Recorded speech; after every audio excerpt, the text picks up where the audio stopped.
അപ്പം പുഷ്പ 2 ഇറങ്ങി, എല്ലാവരും മിക്കവാറും കണ്ടു കാണും. അപ്പം ഞാൻ ആദ്യം തന്നെ ഒരു സംഭവം പറയാം. ഇന്ത്യൻ 2, കങ്കുവ, ഈ രണ്ട് സാധനങ്ങൾ വെച്ച് നോക്കിക്കഴിഞ്ഞാൽ പുഷ്പ ഫാർ ബെറ്റർ ആയിട്ടാണ് എനിക്ക് പേഴ്സണലി തോന്നിയത്. ഇതെൻ്റെ പേഴ്സണൽ ഒപ്പീനിയൻ ആണ് കേട്ടോ. ഫാർ ബെറ്റർ ആയിട്ട് തോന്നി ഈ രണ്ട് ഫോറസ്റ്റ് സംഭവങ്ങൾ വെച്ച് നോക്കിക്കഴിഞ്ഞാൽ. ആൻഡ് പിന്നെ എനിക്ക് പറയാനുള്ളത് ശ്രീവള്ളി ആൻഡ് ഫഹദ്. ശ്രീവള്ളി വൻ വെറുപ്പീര, ഒരു രക്ഷയില്ല. നാഷണൽ അവാർഡ് കിട്ടാൻ വേണ്ടി ഒരു സംഭവമൊക്കെ കാണിച്ചിട്ടുണ്ട് കുറച്ച് നേരത്തേക്ക്. എൻ്റെ ദൈവമേ, കണ്ടിരിക്കാൻ പറ്റത്തില്ല. പിന്നെ ഫഹദിൻ്റെ കേസ് പറയുവാണെങ്കിൽ അത് വെറുപ്പിലൊന്നും ഇല്ല, അറിയാം പുള്ളിയുടെ സംഭവം ചെയ്യും. പക്ഷേ ഇതിൽ പുള്ളിനെ ശരിക്കും ഒരു കോമഡി പീസ് ആയി കളഞ്ഞു. വരിക, ഊക്ക് മേടിക്കുക, പോവുക, വരിക, ഊക്ക് മേടിക്കുക, പോവുക. But at the end of the day Kanguva Indian 2 ഒക്കെ കണ്ടവർക്ക് ഇത് കണ്ടു കഴിയുമ്പോൾ ഒരു ബെറ്റർ ആയിട്ട് തോന്നും.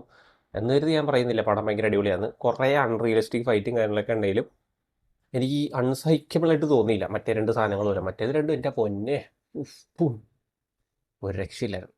പിന്നെ കേരളത്തിൽ FD റെക്കോർഡ് വെട്ടിക്കുമെന്ന് ലിയോടെ, അത് നടന്നില്ല. അതിനി നമ്മുടെ അണ്ണൻ്റെ ലിയോ 2 അല്ലെങ്കിൽ വിജയുടെ വേറെ പടം പിന്നെ ഇറങ്ങാനായിട്ട്. അപ്പോൾ അതാണ് എനിക്ക് പറയാനുള്ളത്. അപ്പോൾ ശരി.